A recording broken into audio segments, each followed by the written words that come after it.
It's still 3 hours until noon, but already the August sun is baking eastern Nevada's White River Valley. A low-flying helicopter hovers just above the desert scrub, and then we see why. It is pursuing a lone Mustang, pushing it in our direction. The panicked horse darts and ducks, but there's no escaping the relentless blades of the chopper. The chase continues for 15 minutes. We don't know how many miles were covered before the pursuer and prey came into camera range. Inexorably, the bewildered horse is driven by fear into the same trap that was used to capture every other wild horse in this district. Wild horses have lived in these hills and valleys for hundreds of years. This is the last one the contract cowboys can find. The last Mustang is relentlessly coaxed and squeezed through a series of ever tighter pens until he's finally forced into a dusty trailer with a few other frantic captives. As precise as a commando team tearing down a bivouac, the contractors disconnect the walls of the temporary corral, pack up their gear, hook up the trailers, and move on to the next stop, another area of the Nevada range where wild horses are known to congregate.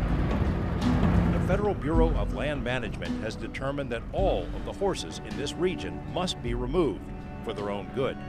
We just don't have sufficient water. We don't have sufficient forage for the wild horses. I know that you take a look and you see all this space and you ask yourself, how can that be so? To claim that as few as 200 or 250 horses can't live in 900,000 acres of prime territory in southeast Nevada is nuts. It is nuts. I'd like to sit here and say they're relying on junk science, but the truth is they're relying on no science. They simply have people going up there and saying, we don't see enough to eat, therefore we're going to gather. Well, why do you think this happened? Because it's corruption. Can't we reserve just a little space for them? Are we that miserly that we can't give them just a little space to roam free? It's like they came and they took the spirit right off the land. Cold Creek, Nevada is one of the few places left in America where the public can get up close with wild horses living on the open range. It's been more than 38 years since the law was passed to preserve and protect wild horses on public range, presumably forever. But in the last few years, that law has essentially been gutted.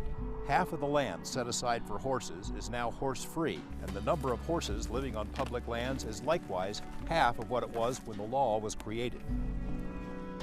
This program will investigate the enormous political pressure exerted on federal agencies to get the horses off the range.